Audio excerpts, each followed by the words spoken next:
60 বছর বয়স হয়ে গেল, স্কুল থেকে রিটায়ার করেছে। এই রকম লোককে গ্রামের মসজিদের মিটিং ডেকেছে, বলছে তুমি সভাপতি হও। ও সভাপতি হয়ে কি করবে? ঘোড়ার ডিম করবে? ও নিজের 20 বার 4 বার করে ওই অজু করলে ভেঙে যায়। হ্যাঁ, ওর হাতে দিয়েছে বড় সমাজের খাতা, বলছে তুমি হিসাব রক্ষক হও। ও কি হিসাব করবে? ওকে আবার না দায়িত্ব দিলে মসজিদ পরিবর্তন করে অন্য মসজিদে নামাজ পড়তে যায়। হ্যাঁ হ্যাঁ, করে কি করে না? করে। বলছে এই মাদ্রাসা দান করি না। বলছে কেন? বলছে আমি ভালো ছিলাম, সভাপতি চালাকি করে 3 জন পার্টিবাজি করে বাদ দিয়ে দিল। ঠিক করেছো, তোমায় বাদ দিয়েছে। তুই বুড়ো বয়সে সভাপতি হতে এসছো কেন? তোমার সভাপতির দাম আছে? তুমি কেন মাদ্রাসার দায়িত্বে থাকবে? তুমি কেন মসজিদের দায়িত্বে থাকবে? তুমি কেন ঈদগাহর দায়িত্বে থাকবে? আল্লাহ নবী সাল্লাল্লাহু আলাইহি ওয়াসাল্লাম পৃথিবীতে বেঁচে ছিলেন কত বছর? 63 বছর। আর নবী হয়েছিলেন কত বছরে? 40 বছরে। আর 23 বছরে ওনার নবুয়তি জীবন। তার ভিতরে মক্কায় কত বছর জানা আছে? জানা নেই। 13 বছর। আর মদিনায় 10 বছর। আমরা যারা বক্তব্যর মাঠে বক্তব্য দিই, কেউ প্রধান বক্তা হয়ে, কেউ দ্বিতীয় বক্তা হয়ে, কেউ তৃতীয় বক্তা হয়ে, যারাই যে কোয়ালিটির লোক সেইভাবে বক্তব্য দেন, সবারই কোয়ালিটি একই, কারো কম বেশি নেই। শুধু মানুষকে বোঝানোর জন্য প্রধান বক্তা, দ্বিতীয় বক্তা এগুলো করা হয়। আমরা শুধু 23 বছরের জীবনীটাকে নড়াচড়া করি। নবীজি বিয়ে করেছিলেন, স্ত্রীদের কাজে সহযোগিতা করতেন, নবীজি বদরের যুদ্ধে গিয়েছিলেন, নবীজি নখ কাটতেন, নবীজি চুল তেল লাগাতেন, তারপরে নবীজি মিষ্টি খেতে পছন্দ করতেন, লাউয়ের তরকারি খেতে পছন্দ করতেন, জুব্বা পরতে পছন্দ করতেন। এই 23 বছরই ঘটনা সব, তাই না? আচ্ছা বলুন, মুহাম্মদ সাল্লাল্লাহু আলাইহি ওয়াসাল্লাম জন্ম থেকে নিয়ে 40 বছর পর্যন্ত নবুয়ত পাননি বা নবী হননি। আচ্ছা, এই যে লং টাইম 40 বছর, এই 40 বছরের ভিতরে ওনার জীবনী থেকে আমাদের কিছু জানার বা শেখার বা শিক্ষা আছে না নেই? আছে, অবশ্যই আছে। কিন্তু আমরা আলেম ওলামারা এই ব্যাপারগুলো থেকে এড়িয়ে যাই। এড়িয়ে যাই না? যাই। এক, মুহাম্মদ সাল্লাল্লাহু আলাইহি ওয়াসাল্লাম যে যুগটায় জন্মগ্রহণ করেছিলেন, সে যুগটার নাম কি? আইয়ামে জাহেলিয়াত।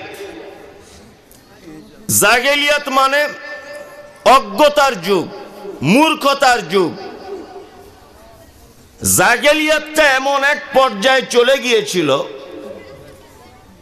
যে মানুষ মারা গেলে তার মাথাটাকে কেটে মাথার মগজকে বার করে দিয়ে, ঠিক এইরকম এই টুপিটার মতো এক সাইডের মগজ বার করে মাথার খুলি যেটাকে বলে, এইখানে মদ রেখে তারা মদ পান করত। জাহেলিয়াত এমন এক জায়গাতে পৌঁছে গিয়েছিল যে বাপ তার বেটির সঙ্গে রাতের বেলা শারীরিক সম্পর্কে লিপ্ত হতো বৈধ মনে করে, ভাতিজা ফুপুর সঙ্গে শারীরিক সম্পর্কে লিপ্ত হতো বৈধ মনে করে,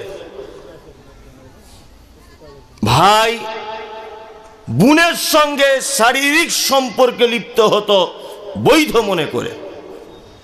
এইরকম একটি প্রেক্ষাপট এসেছিলেন মুহাম্মদ সাল্লাল্লাহু আলাইহি ওয়াসাল্লাম।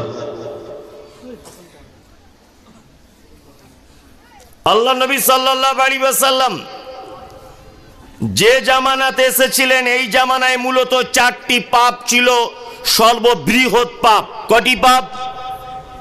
4টি। এক, জেনা, ব্যভিচার।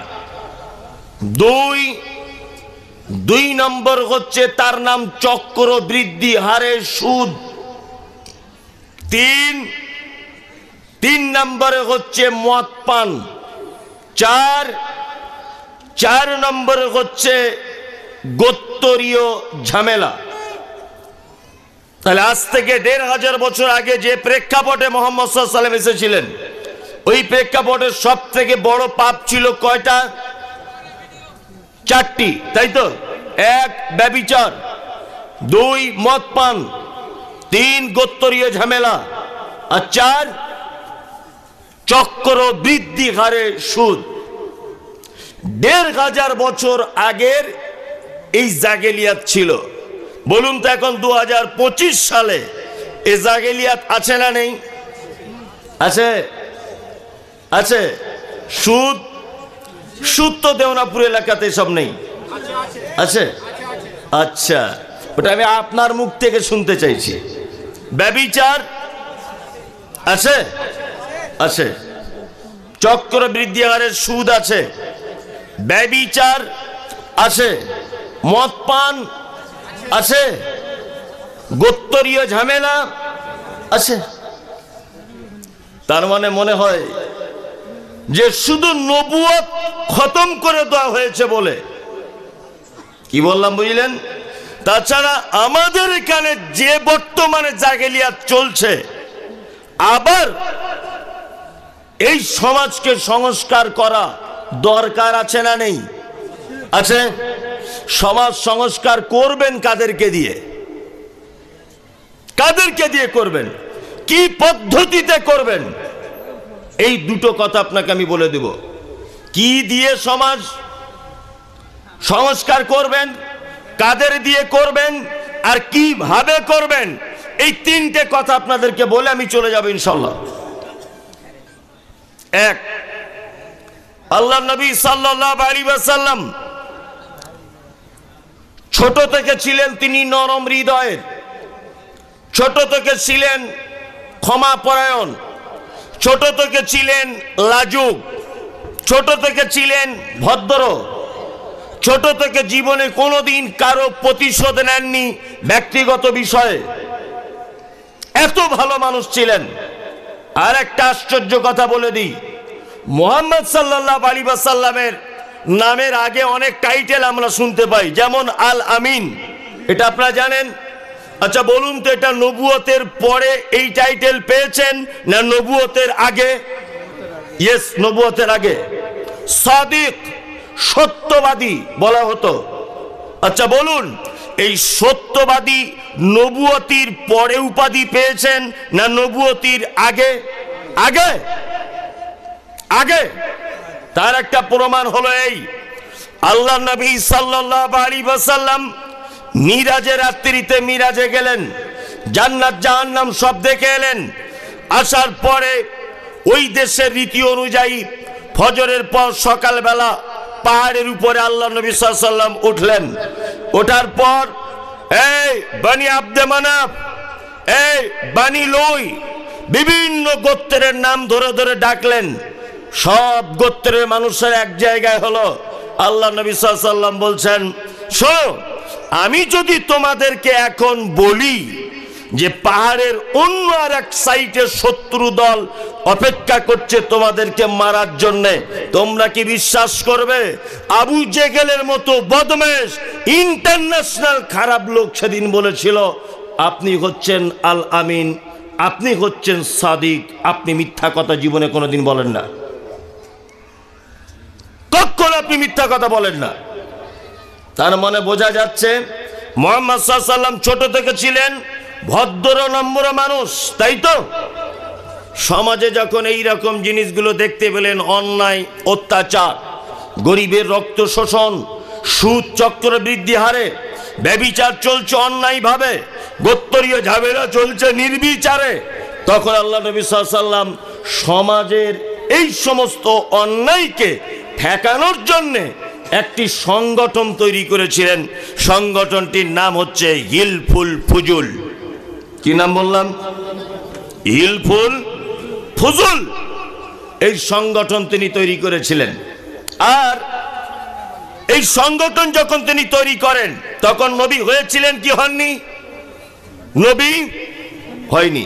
নবুয়তি, এই তোমরা এখান দিয়ে যাচ্ছ কেন? বসো, এখানে বসো, বসে যান। সবাই বসে যান, বসে যান। দাঁড়িয়ে আছেন কেন এত রাত্রে? কোরআনের মজলিস, আপনি দাঁড়িয়ে আছেন কেন? এটা কি সিস্টেম? এটা কোরআনের মজলিস। আল্লাহু আকবার। আপনি এত ভালো জায়গাতে বসার সুযোগ হচ্ছেন আপনার, একটু বসুন। দিনী ভাই আপনি বসুন। যার পায়ে ব্যথা আছে, পাছায় ফোঁড়া আছে, সে দাঁড়িয়ে থাকবে। আপনি ভালো লোক দাঁড়াবেন কেন? বসে যান। তাহলে নবী হবার আগে সমাজ সংস্কারের জন্য সংগঠন তৈরি করেছিলেন। এই সংগঠনটির নাম দিয়েছিলেন কি? হিলফুল ফুজুল। এই সংগঠন কাদের নিয়ে করেছিলেন? যাদের দিনে 20 বার অজু ভেঙে যায় তাদের, লাঠি নিয়ে ঘোরে তাদের না, যুবকদের নিয়ে। কাদের নিয়ে? যুবকদের নিয়ে। যুবকদের নিয়ে সমাজ পরিবর্তন করতে চেয়েছিলেন মুহাম্মদ সাল্লাল্লাহু আলাইহি ওয়াসাল্লাম। চলুন, এরই মাঝখানে আল্লাহ নবী সাল্লাল্লাহু আলাইহি ওয়াসাল্লাম মক্কা থেকে 8 কিলোমিটার দূরে একটি পাহাড়, তার নাম জাবালে, তার নাম হচ্ছে আপনার গারে জাবালে নূর পাহাড়টির নাম। আর যে গুহাতে তিনি আল্লাহ ধ্যান করতেন তার নাম হীরা। কি গুহা? গারে হীরা। আমি নিজে কয়েকবার ওই জায়গাটা দেখে এসেছি। আল্লাহু আকবার। হাজী সাহেবরা সাক্ষী দিতে পারবেন। নিচে থেকে উপরের দিকে তাকালে মনে হয় মানুষগুলি 1 হাত এইরকম, এতটা। তার মানে কত উঁচুতে গুহাটা? এত উঁচুতে আল্লাহ ধ্যানে মগ্ন থাকতেন কে? মুহাম্মদ সাল্লাল্লাহু আলাইহি ওয়াসাল্লাম। এরই মাঝখানে হঠাৎ করে জিবরিল এলেন। জিবরিল আসার পরে আল্লাহ নবী সাল্লাল্লাহু আলাইহি ওয়াসাল্লামের সিনাটাকে ধরে চাপ দিয়ে বললেন, ইকরা, আপনি পড়ুন। মুহাম্মদ সাল্লাল্লাহু আলাইহি ওয়াসাল্লাম বলছেন, আমি পড়তে জানি না। আবার সিনাতে ধরে চাপ দিলেন, পড়ুন। পড়তে জানি না। আবার চাপ দিলেন, পড়ুন। তখন আল্লাহ নবী সাল্লাল্লাহু আলাইহি ওয়াসাল্লাম বলছেন, ইকরা বিইসমি রাব্বিকাল্লাযী খলাক, খলাকাল ইনসানা মিন আলাক, ইকরা ওয়া রাব্বুকাল আকরাম আল্লাযী আল্লামা বিল কলাম। এইবার আপনাদেরকে আবার আমি প্রশ্ন করছি, এক, মক্কায় কটি বড় পাপ ছিল? কটি? 4টি। সুদ, ব্যভিচার, মদ পান, গোত্তরীয় ঝামেলা, তাই তো?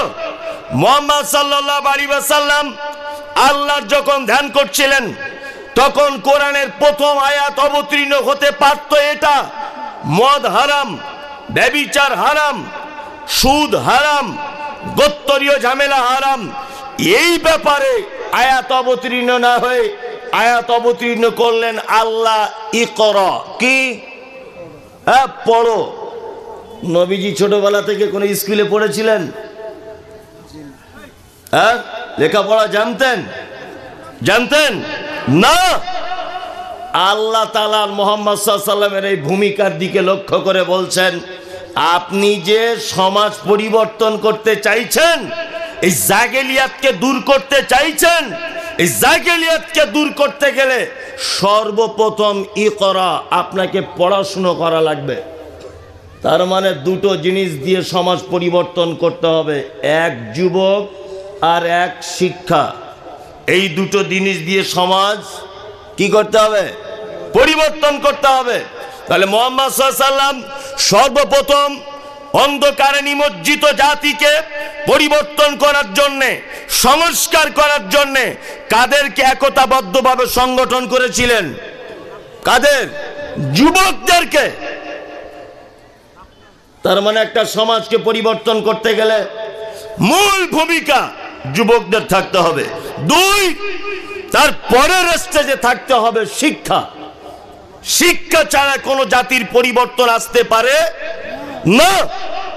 কোন জাতির পরিবর্তন আসতে পারে না। সমাজে যুবকদেরকে দাম দেওয়া হয়? হ্যাঁ, আমি এসব বক্তব্য রাখি, অনেক বয়স্ক লোক রাগ করে, অনেক বয়স্ক লোক। হ্যাঁ, কি আশ্চর্য ব্যাপার। আমাদের বর্তমানে যে সমাজ চলছে, এই দেওনাপুর গ্রাম কিয়ামত পর্যন্ত আমি মমতাজুল ইসলাম টাইম দিয়ে গেলাম, এই গ্রাম জীবনে পরিবর্তন হবে না। পাশের গ্রাম শোভাপুর জীবনে কোনোদিন পরিবর্তন হবে না। তার কারণ আমাদের সমাজ পরিবর্তনের যে রীতিনীতি, যে পদ্ধতি, এই পদ্ধতি যতক্ষণ না পর্যন্ত মুহাম্মদ সাল্লাল্লাহু আলাইহি ওয়াসাল্লামের পদ্ধতিতে রূপান্তরিত না করতে পারবো, ততদিন পর্যন্ত সমাজ পরিবর্তন করা সম্ভব নয়। দেখি একটু পানি দেখি, একটা কথা বলি শুনুন। দেন ওই ঠান্ডা পানি দেন, যা আছে ওই দেন, একটু দেন। একটা পোকা ঢুকে গেছে গালে। আচ্ছা বলুন, আপনাদেরকে একটা কথা বলি। সরকারি চাকরি কত বছর হলে শেষ হয়? 60 বছর। কেন শেষ হয়? কেন শেষ হয়? এই কারণে সরকারি কর্তৃপক্ষ জানে যে তোমার 60 বছর বয়স হয়ে গেছে মানে তোমার চোখের জ্যোতি কম, তুমি কানে কম শুনবে, তোমার বুদ্ধি কমে গেছে। হ্যাঁ, তুমি বাড়িতে বসে অর্ধেক বেতন খাও তবুও ভালো, স্কুলে এসে ছাত্রদের তুমি 12টা বাজাও না। কি বললাম বুঝলেন? একটা লোক রেল চালায়, রেল, ট্রেনের ড্রাইভার, পাইলট। হ্যাঁ, 60 বছরে একদিন হয়ে গেলে তার আর চাকরি টিকবে না। মানে রেল কর্তৃপক্ষ জানো চোখের জ্যোতি কমে গেছে, সিগন্যাল বুঝতে পারবে না, অ্যাক্সিডেন্ট করবে। তার মানে সরকারি হিসাবে 60 বছর হয়ে গেলে ওর আর কোনো দাম নাই। তোমার সম্মানের কারণে বাড়িতে বসে বসে টাকা খাও তবুও ভালো, অর্ধেক বেতন খাও। তুমি মরে গেলে তোমার বউ খাক তবুও শান্তি, তুমি স্কুলে এসে সর্বনাশ করে দিও না, ট্রেন চালিয়ে অ্যাক্সিডেন্ট করে দিও না। তার মানে কি 60 বছর বয়স মানে তুমি নিজেই এখন এমার্জেন্সি রোগী, তাই না? আর আমাদের সমাজের অবস্থা কি? আমার মাঝে সাঝে মাথায় খুন চেপে যায় সব দেখলে, আমি সহ্য করতে পারি না। 60 বছর বয়স হয়ে গেল, স্কুল থেকে রিটায়ার করেছে, এই রকম লোককে গ্রামের মসজিদের মিটিং ডেকেছে, বলছে তুমি সভাপতি হও। ও সভাপতি হয়ে কি করবে? ঘোড়ার ডিম করবে? নিজের 20 বার 4 বার করে ওই অজু করলে ভেঙে যায়। হ্যাঁ, ওর হাতে দিয়েছে বড় সমাজের খাতা, বলছে তুমি হিসাব রক্ষক হও। ও কি হিসাব করবে? ও কি হিসাব করবে? যত মাদ্রাসা, মসজিদ, ঈদগাহ, জলসা, সমস্ত জায়গাতে বুড়ো মানুষ ও চলতে পারে না, ওকে দায়িত্ব দিয়েছে, বলছে তুমি সভাপতি হও। ও সভাপতি হয়ে কি করবে? আর ওকেও বলি তোমার নিজস্ব তো একটা জ্ঞান বুদ্ধি থাকা দরকার, যে আমার এখন বুদ্ধি কমে গেছে, চোখে চশমা লাগাতে হয়, কানে আমার ইয়ারফোন লাগাতে হয়, কানে কম শুনি বলে, অজু ভেঙে যায় বারবার, আমার নামাজে গেলে লুঙ্গি খুলে যায় বারবার, আমি এই দায়িত্ব নিই কেমন করে? তারও তো একটা বিবেক বুদ্ধি থাকা দরকার। হ্যাঁ, ওকে আবার না দায়িত্ব দিলে মসজিদ পরিবর্তন করে অন্য মসজিদে নামাজ পড়তে যায়। হ্যাঁ হ্যাঁ, করে কি করে না? করে। বলছে এই মাদ্রাসা দান করি না। বলছে কেন? বলছে আমি ভালো ছিলাম, সভাপতি চালাকি করে 3 জন পার্টিবাজি করে বাদ দিয়ে দিল। ঠিক করেছো, তোমায় বাদ দিয়েছে। তুই বুড়ো বয়সে সভাপতি হতে এসছো কেন? তোমার সভাপতির দাম আছে? তুমি কেন মাদ্রাসার দায়িত্বে থাকবে? তুমি কেন মসজিদের দায়িত্বে থাকবে? তুমি কেন ঈদগার দায়িত্বে থাকবে? আরে শোনো, সমাজ পরিবর্তন করতে গেলে প্রতিটা স্তরে যুবকদেরকে এগিয়ে আনতে হবে। আর এরা তো সেই যুবক যারা পরের জমি জোর করে দখল করে ক্লাব তৈরি করে পরের ঝাড়ের বাঁশ কেটে, এরা সেই যুবক। ভারত অস্ট্রেলিয়া খেলা রাত 2টোয় শেষ হয়েছে ম্যাচ, পোল্ট্রির দোকানদারের ডেকে নিয়ে রাত 2টোর সময়তে গ্যাস ওভেন ভাড়া করে দোকানদারের কাছ থেকে মুরগি কিনে পিকনিক করা যুবক। এরা তো সেই যুবক যারা উত্তর পাড়াদের সঙ্গে চ্যালেঞ্জ করে দক্ষিণ পাড়াতে দামি বক্তা এনে রাতারাতি প্যান্ডেল করে তারপরের দিন জলসা করার ক্ষমতা রাখে। এরা তো সেই যুবক ওই পাড়াতে 20টা গরু জবাই করে জলসা করেছে, আমরা 30টা করব। আরে এদের দ্বারাতেই সমাজ পরিবর্তন করা সম্ভব। কোথায় কাজ নাই, কিছু নাই, সব বুড়ো লোকগুলোকে ধরে এনে বড় খাতা দিয়ে বলছে তুমি সভাপতি হও। আর ও খুব আনন্দ করছে, বুড়ো বয়সে একটা দায়িত্ব পেলাম। তাহলে বুঝতে পারছেন না? আসলে ও তো বোঝে না কার নাম দায়িত্ব। ও বুঝে না। আমি মাঝে সাঝে অবাক হই, আবার দায়িত্ব না দিলে অনেক লোক রাগ করে না। এবার একটা কথা বলি, আমি কংগ্রেস পার্টি করি, ধরে নেন, বোঝানোর জন্য বলছি। তা কংগ্রেসের আমি এমএলএ, এবার আমি কংগ্রেসের টিকিট পেলাম না, পার্টি থেকে আমার টিকিট দেয়নি। কারণ কিছু একটা ঘটেছে, আমি তখন দল পরিবর্তন করে মমতার দলে যাব যদি টিকিট পাই। আমি জানি রাজনৈতিক দলের টিকিট না পেলে লোক দল পরিবর্তন করে, কারণ এখানে 5 বছর এমএলএ হওয়া মানে কোটি কোটি টাকার আত্মসাতের ব্যাপার, তাই না? তার মানে আমি এটা বুঝি যে যে দল আমি করি সে দলের টিকিট না পেলে দল পরিবর্তন করে। এটা করে কি করে না? তো মসজিদের দায়িত্ব থেকে বাদ দিলে তুমি মসজিদ পরিবর্তন করো কেন? নিশ্চয়ই এখানে খাওয়া দাওয়ার ব্যাপার থাকে, তাছাড়া তুমি দল পরিবর্তন করো কেন?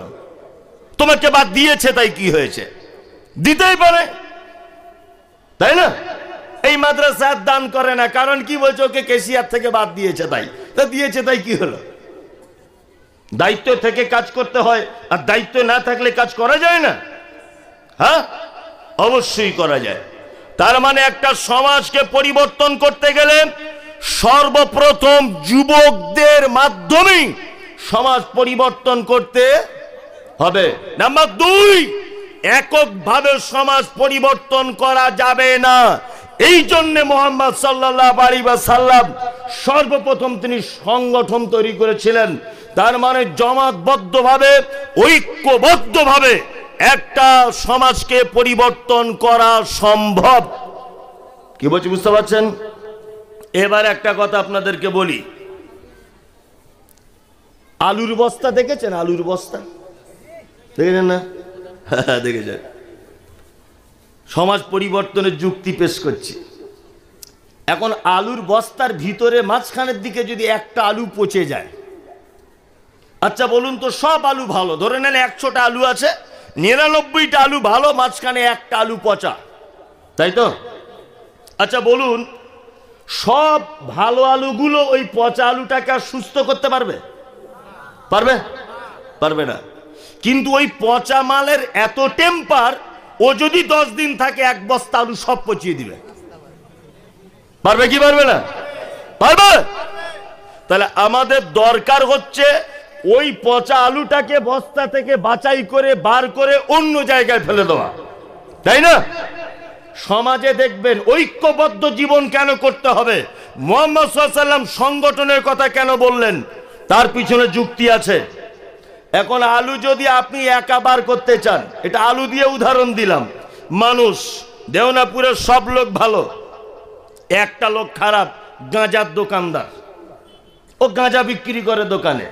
আচ্ছা বলুন তো, আপনি যদি একা গিয়ে বলেন এই তুই যদি গাঁজা বিক্রি করিস তো চামড়া তুলে দেব, ওর কিন্তু 8টা ছেলে, গাঁজার দোকানদারের কটা ছেলে? 8টা। আপনার 2 ছেলে, বলুন তো আপনার পিঠের চামড়া থাকবে না ওর পিঠের থাকবে?